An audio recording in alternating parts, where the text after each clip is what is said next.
6 years ago, NASA scientists discovered life within the solar system and launched an autonomous space station. Upon its return, the station crashed somewhere in Mexico. Shortly afterward, unfamiliar life forms began to appear in the area, leading to the closure of an entire region. As unknown creatures caused civilian casualties, the militaries of 2 countries united to protect the population that couldn't be evacuated.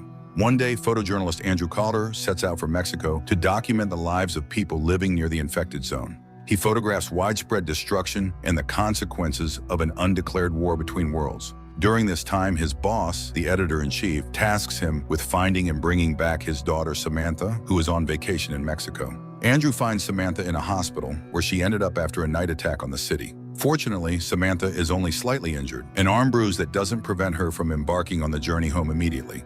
Andrew is very displeased with this assignment, as he had been waiting for 3 years for an opportunity to enter the zone and create the report of his life. However, he doesn't dare argue with his boss. He escorts Samantha to the train station, where she calls her father to let him know they are about to board the train. Her father asks to speak with Andrew, reminding him that his daughter is his top priority. Resigned to his fate, Andrew leads Samantha to the train. Along the way, he explains that he's been photographing everything he encounters, hoping to create an eye-catching report. Samantha, when asked about her activities, avoids the topic but flashes an expensive engagement ring, hinting at her social status. They travel all day. Samantha naps while Andrew captures intriguing scenes: military aircraft overhead, derailed train cars, and explosions lighting up the sky. Suddenly, the train halts due to issues up ahead and must turn back. Andrew suggests they continue to the port on foot since it isn't far. Though nervous, Samantha agrees. They soon arrive at a small house and knock on the door. A young woman invites them in, showing them a map of the area and explaining how to reach the port, which is about 100 kilometers away. However, the rails ahead are damaged from bombings, so they'll need to find a vehicle. If they don't make it to the port in 2 days, they'll be stranded for at least 6 months as the coastline will close. The couple is offered a modest dinner. During the meal, Andrew entertains the hostess's child, prompting her to assume they are married, a notion they quickly dispel. The next morning, Andrew photographs children playing with gas masks and animals as though there's no danger nearby. Their mother provides the travelers with some food and water, wishing them a safe journey. Andrew and Samantha hitch a ride on a truck and later arrive at a bus stop. While waiting for the bus, Andrew surveys the surroundings, questioning locals about creature attacks. He's shown remnants of military vehicles and destroyed buildings. Samantha is uneasy about Andrew profiting from others' tragedies, but he explains that her father pays more for photos of deceased children than smiling faces, and he needs to make a living. After all, he doesn't cause tragedies, he merely documents them. Eventually, they reach the port, where they can take a ferry to the US. However, a ticket costs $5,000. Andrew notices people in the waiting area, but the clerk explains that they hope to cross to the US via land, a perilous journey. Andrew manages to buy a single ticket for Samantha on a ferry departing early the next morning and has just enough money left for a hotel. At the hotel, Andrew's room isn't ready yet, so he waits in Samantha's room. They chat about various topics, discovering they enjoy each other's company. When Samantha goes to shower, Andrew calls home, leaving a voicemail wishing someone a happy birthday and promising to call again soon. Later, they explore the town, sampling local delicacies and reveling in the festive atmosphere. But when they visit a local church, they are struck by the somber sight of photos of those killed in alien attacks, surrounded by candles. Many of the deceased are children. Samantha is deeply affected, and Andrew, horrified by the scale of loss, suggests leaving quickly. At a cafe, Samantha shares her plans for tomorrow, returning home, getting married, and living happily ever after. Andrew escorts her to her room and attempts to stay the night, but Samantha laughs and bids him goodnight. Alone, she removes her engagement ring, gazing at it thoughtfully as if making a decision. Andrew heads to a bar, continuing to drink and socialize. The next morning, Samantha knocks on Andrew's door, offering coffee before her departure. She notices a local woman in his bed and runs off. Andrew chases after her and catches up at the port. Confused by her reaction, he realizes he still has her passport and ticket. Returning to his room, he finds the woman and her belongings gone, along with Samantha's documents and ticket.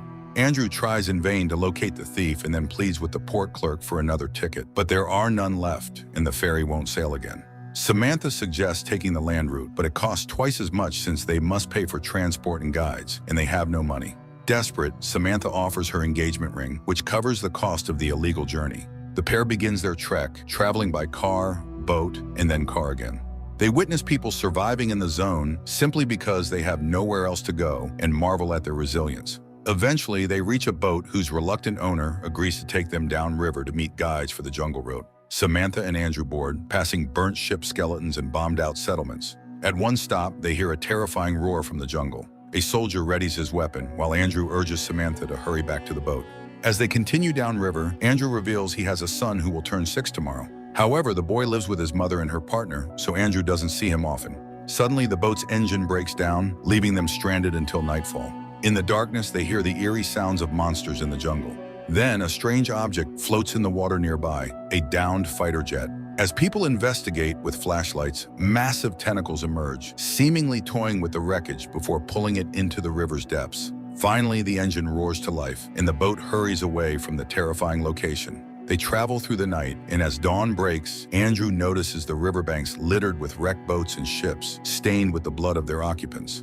Soon they disembark, greeted by a group of armed guides. This unsettles Andrew, as they hadn't agreed to such an escort. The boatman assures them these are friends, explaining that weapons are necessary in the jungle. Suddenly, a dreadful roar emanates from the bushes, freezing everyone in place. Moments later, a stray cow emerges, relieving the tension. The group eventually stops to camp for the night. Around the campfire, the guides explain that they are only 90 minutes away from the wall, separating the U.S. from Mexico, a structure built after the alien invasion. However, it's too dangerous to proceed at night, and they're also waiting for another family to join them. The men laugh at the American government, mocking the wall as a prison they've built around themselves. The guides share their experiences, describing monsters over 100 meters tall, which the wall would never stop.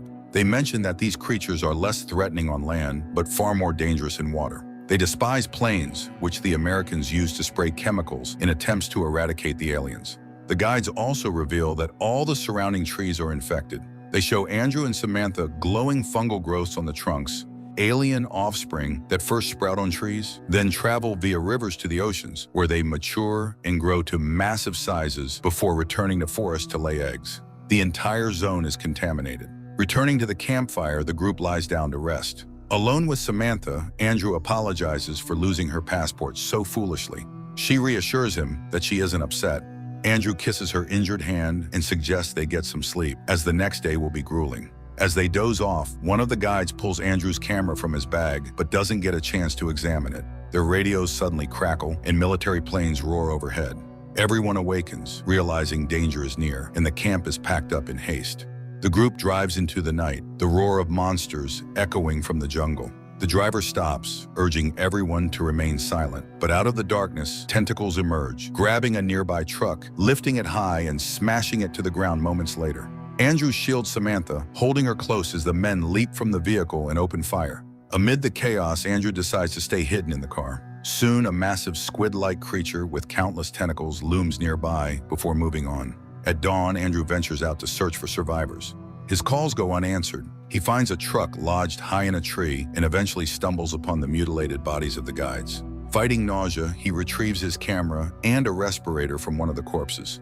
Samantha, stepping out of the vehicle, follows Andrew and finds him near a truck with the deceased family. Among the dead is a little girl. Andrew instinctively reaches for his camera but stops, placing a few flowers on the girl's body and covering her with his jacket. Taking another respirator from a male victim, Andrew leads Samantha away, heading in the direction the guide had indicated the previous night. The pair travels most of the day. As dusk approaches, Samantha steps aside for a moment and stumbles upon an ancient, overgrown Mayan pyramid in the jungle. Andrew and Samantha climb to the top, where they have a clear view of the massive wall separating Mexico and the U.S. Andrew reflects on the strangeness of viewing America from the outside. Tomorrow they'll be home, leaving behind all the horrors they've witnessed, including the little girl. Samantha recalls a funny childhood memory, and they laugh together, as if releasing all the terror that had weighed them down. Andrew suggests they rest, knowing the final push to reach the U.S. awaits them at dawn. As the sun rises, they approach the checkpoint, only to find it abandoned and the power out. The nearby town lies bombed out, with no signs of life. Searching for someone, they decide to don their respirators as military planes patrol overhead. Exploring a house, they discover the corpse of a dead monster on the roof. They hear sounds and see an elderly woman with a stroller. Calling out to her, they realize she's unhinged. She mimics Samantha's words before wandering away. Continuing on, they spot a seemingly intact gas station with electricity. Stopping there, they call for a military patrol. The operator instructs them to stay put and wait for help. While resting in the station's small shop, they reminisce about childhood games, realizing their plans for the future have shifted. Andrew calls his son, who shares what he wants for his birthday, and Samantha assures her father she's safe and will be home soon. Later, Andrew steps outside while Samantha sits on the shop floor. Suddenly, she notices alien limbs reaching nearby, tentacles stretched toward a television, and Samantha realizes the working screen is attracting the creature. She quickly switches it off, and the tentacles retreat. Horrified, they watch as massive creatures appear from the darkness, their tentacles entwining as they emit sounds. Mesmerized, Andrew and Samantha witness their mating ritual, awed by the colorful displays on their bodies and limbs. When the creatures part ways, Andrew and Samantha realize they don't want to separate. They share a kiss just as the military patrol arrives to escort them. En route to the city, they are attacked by another creature, which the soldiers eliminate with helicopters. 7 years have passed since aliens first appeared on Earth. Michael Parkas, an ordinary guy from Detroit, didn't want to waste his life in a factory or selling illicit substances. When recruiters arrived, he joined the army, now tasked with combating the monsters proliferating across the planet. Humanity is deploying every available method and weapon to reclaim their home from the invaders. While airstrikes are highly effective, they also kill civilians in infected zones. As a result, insurgent groups have risen, seeing the American military as a greater threat than the aliens themselves. Confronted with unexpected resistance, the army is forced to neutralize these zealous opponents who hinder efforts to send the monsters back to hell. Sergeant Frater was one of those soldiers who excelled at this kind of work. He followed orders without hesitation, eliminating rebel leaders while operating undercover deep within infected zones.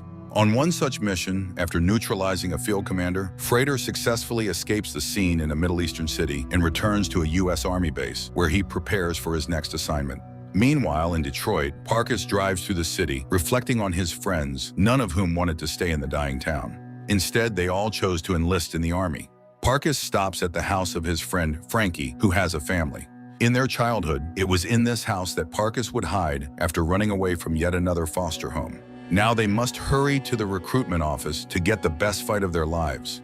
Before that, they pick up their third friend, Williams, who is at the hospital witnessing the birth of his son. Overjoyed, Williams invites Parkas to hold the newborn. Williams' wife expresses her hopes for a world without cruelty surrounding her child. The fourth member of their group, Carl Inkelar, joined them during training camp. Williams' wife bids the men farewell, urging them to come back alive and well. Carl promises to bring her husband home. Williams, asking his son to grow strong and protect his mother, departs with his friends. Later, Parkas and Frankie reminisce about their childhood and how they always had each other's backs during schoolyard fights. Now they are about to face something far more serious. Watching kids playfully scuffling on a basketball court, they join in, seeing it as perhaps their last carefree moment of boyish fun before entering a world of war. That evening, determined to make the most of their last day in the city, the friends attend an illegal fight between a trained dog and an alien juvenile. The crowd enthusiastically cheers for the dog, but the alien proves stronger and more agile. When the dog is killed, one of the spectators shoots the alien, ending the fight. Later, the group heads to a bar, drinking and celebrating the night in the company of approachable women. The next day, they find themselves in the Middle East, immediately thrown into combat against alien creatures. For the first time, Parkas sees the monsters up close and struggles to suppress his fear, while others mask their terror with jokes. Their helicopter barely escapes the tentacles of one alien, thanks to the pilot's skill, while other airborne units bomb the enemies. After the skirmish, the team arrives at the base, where they are greeted by Sergeant Frater, their new commanding officer. Frater advises the recruits to get used to the constant explosions and keep their emotions in check, as survival on any battlefield, and especially this one, depends on it. Second Sergeant Forrest briefs them on the additional threat posed by local rebels, who resent the civilian casualties caused by U.S. bombings. The soldiers are warned to always stay sharp and maintain their gear, as they are now part of the Tiger Shark squad. The newcomers quickly integrate into the team, showing no leniency, not even to Sergeant Forrest, who admires their spirit, knowing such traits are essential in real combat. On their first patrol, Frater demonstrates what to watch for, explaining that seemingly harmless civilians can be insurgents. He emphasizes the importance of staying calm and treating locals with respect to avoid unnecessary hostility. While always remaining vigilant, even children can be dangerous. Parkas struggles to believe local teenagers are capable of killing, but he tries to follow orders. Unexpectedly, the team receives an assignment to investigate a farmer's house on the outskirts, where signs of rebel activity have been reported. Upon arrival, they observe men unloading containers, which could contain anything from water to explosives. Frater decides to wait until nightfall. Under the cover of darkness, the soldiers approach the house but notice a group of aliens nearby. The homeowner, spotting the soldiers, confronts them angrily. He accuses them of bombing his compatriots' homes, recounting how he lost his family to their attacks. Frater demands the man be removed from the area, but his shouting forces the soldiers to strike him to silence him. During the argument, one of the massive creatures passes dangerously close. The soldiers open fire, killing it, while others destroy additional targets with rockets.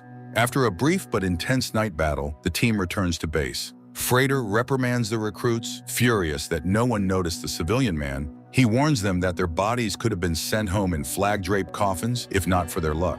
After the scolding, Frater and Forrest share a drink to unwind. They discuss their families, and Frater calls home. He misses his wife and daughter deeply after 8 deployments, pleading to hear his daughter's breathing as she sleeps. 3 months into their service, Frater's team is tasked with rescuing 4 soldiers reported missing in a high rebel activity area. Before the mission, Frater shows his soldiers photos of the missing men for identification. Carl takes a group photo, cracking jokes, and the team heads out. After reaching a designated point, they switch to vehicles. On the way, they are stunned to see a pack of young aliens running alongside their transport, offering a clear view of their sheer numbers and physicality. Suddenly, the convoy hits a hidden explosive device, disabling both vehicles and instantly killing Forrest and 2 others.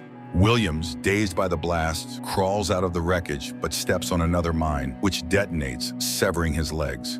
As the team comes under fire from rebels, Frater orders them to establish defensive positions. While soldiers return fire, Parkus carries Williams to the cover of a nearby dilapidated house, then rejoins the fight. Carl desperately tries to stabilize Williams, but struggles to keep him alive. Sergeant Frater attempts to call for reinforcements, but he is informed that no support is available at the moment. Meanwhile, Williams succumbs to his injuries, leaving his friends in shock. Frater forces the group to leave Williams' body behind as orders come in to proceed to a designated point where an evacuation helicopter will soon arrive. Saying a brief farewell, the 4 remaining soldiers sprint through the desert and eventually find shelter in the ruins of nearby village homes. Exhausted and overwhelmed by the recent events, they collapse, questioning whether the rebels were targeting them or the aliens. Suddenly, a sniper's bullet kills Carl, and Frankie is injured before a group of rebels surrounds them. Realizing they could be executed on the spot, Frater orders Parkus to surrender. The rebels transport the captured soldiers to their hideout, tying them up and forcing them to watch as Frankie bleeds out before their eyes. Parkus screams, unable to bear witnessing his friend's death, while Frater commands Frankie to look him in the eyes and die with dignity. Frankie complies, and as Parkus tips his chair back in anguish, he hits his head and loses consciousness. Later that night, an alien attacks the bunker. Seeing the threat, a large group of rebels flees in vehicles. 2 remaining rebels approach the captives, intending to execute them. One is distracted by the commotion outside, while the other carelessly moves too close to Frater. The sergeant kicks him to death, frees Parkus, and orders him to head to the courtyard where some bikes are parked. Frater stays behind to check the rest of the building. Parkus says a quiet goodbye to Frankie before heading to the courtyard. On his way, he kills a guard. Outside, he sees the alien tearing apart the roof of the building, but is so mentally drained from the past 24 hours that he doesn't even think to run. Instead, he covers his head and waits for his fate. Frater appears and pushes him toward the bikes. They escape together, determined to complete their mission. Morning comes as the 2 soldiers ride through the desert. During a brief stop, Frater tries to snap Parkus out of his stupor, realizing the young soldier is still in shock and struggling to process the situation. Frater explains that they still have 80 kilometers to cover and must find the 4 missing soldiers, or their friends' sacrifices will have been in vain. When their fuel runs out, they continue on foot, heading east. That night, they take refuge in a bombed-out house. Frater questions Parkus about his family, but Parkus admits he doesn't know much about his biological father. Frater shares his own story, revealing that every time he returns from deployment, he takes the bus home and waits for his wife and daughter to open the door. On his last return, he saw fear in his daughter's eyes because she didn't recognize him, despite his belief that he's protecting her.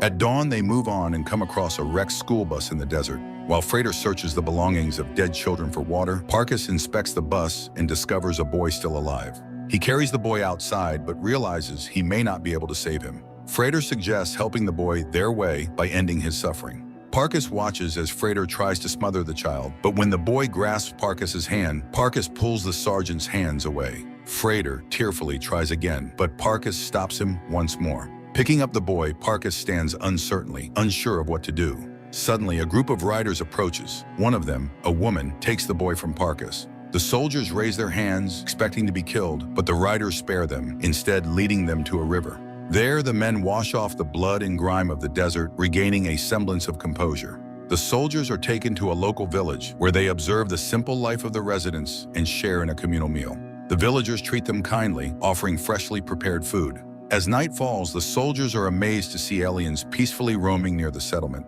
Later, they sit by the fire, listening to the villagers sing.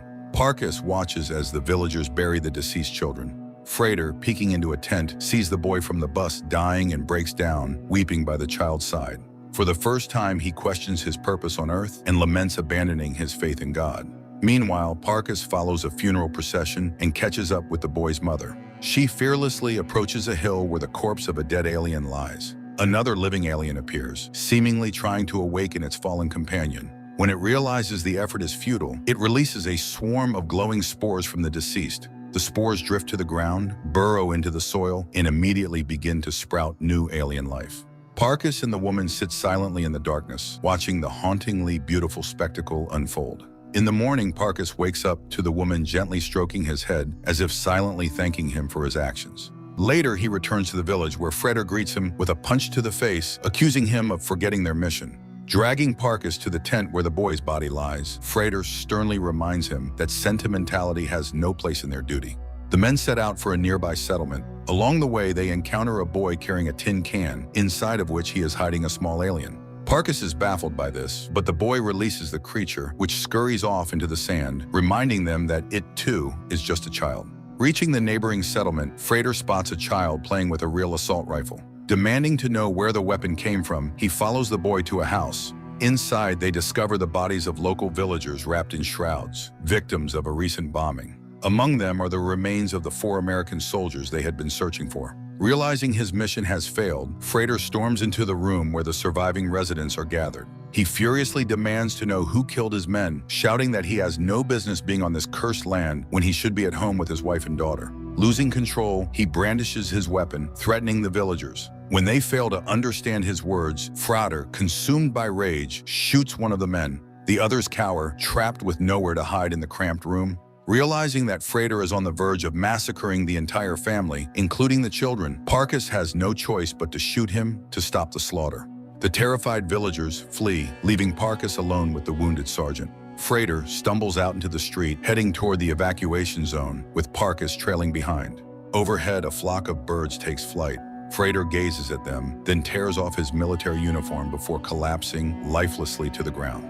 Emotionally drained, Parkus looks on as an enormous alien monster emerges from the earth with a deafening roar. At the same time, the evacuation helicopter appears in the sky, rescuing Parkus and taking him back to base. The film is good, but it deceives the audience, as its primary focus is not on monsters, but rather on an unflinching portrayal of the brutality and futility of war. It vividly depicts the grim lives of soldiers, stranded in the middle of nowhere and fighting an enemy they barely understand. The very people they are ostensibly protecting often turn on them, killing their comrades. Even Sergeant Frater, seemingly the perfect combat machine, eventually succumbs to the psychological toll. By the end, the line between human and monster blurs, leaving the audience questioning, who are the real monsters here?